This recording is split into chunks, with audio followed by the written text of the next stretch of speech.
Olá, vestibulando. Olá, vestibulanda. Eu sou o professor Vagnão, aqui do curso e colégio Ângulo Leonardo da Vinci. E eu sou a professora Mariana, também de Sociologia. O que você achou da prova? Olha só, eu estava conversando aqui com a professora Mariana na resolução. A prova foi bastante interessante, viu? Por exemplo, Sociologia. A gente percebeu que na prova de Sociologia, mais uma vez, não apareceram os clássicos. Tudo bem?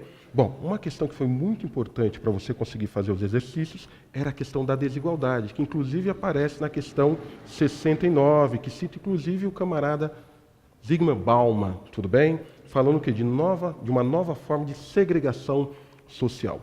Outro tema também muito importante foi o tema política, que aparece na questão 80, e lá tem o saudoso Norberto Bobbio, que faz uma citação do Hans Kelsen para entender a relevância do indivíduo na sociedade, no mundo da política, em particular no que se refere às democracias modernas. O indivíduo, quando vai lá e vota, demonstra a importância e a relevância dele nesse processo eleitoral. E o que você achou, professora? Eu achei super interessante a maneira como a antropologia foi aparecendo nessa prova. Por exemplo, a questão 72, que trazia o antropólogo político Pierre Clastres e começava a dialogar com percepções de política dentro de diversas culturas distintas.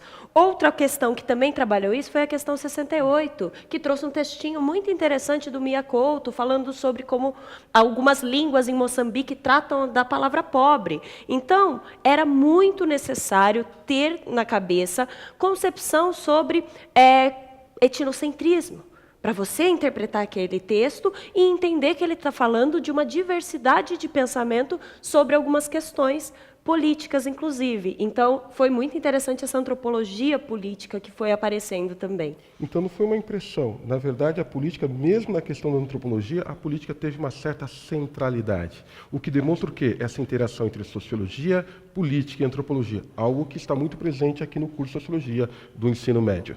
Perfeito. Além disso, é importante falar que as questões de sociologia demandavam uma boa interpretação de texto. O texto era bem importante, mas ele sozinho não fazia você resolver a questão. Você precisava ter um repertório anterior também. Vou dar o último exemplo, que é a questão 56, que falava ali do racismo, de como isso foi colocado na legislação em um período histórico específico. Então, pensar também como a ciência se fez ao longo dos períodos históricos era bem importante. Prova média, difícil? Acho que uma prova média, pelo que a gente estava conversando, média, mas muito interessante, questões muito bem elaboradas. E mais uma vez você percebeu que a sociologia também na verdade, um grande instrumento para você fazer aquela prova sua de redação também, porque pressupõe repertório. Não esqueça que domingo você tem outra prova, viu? Conta com a gente. Boa prova para vocês. Até mais. Até mais.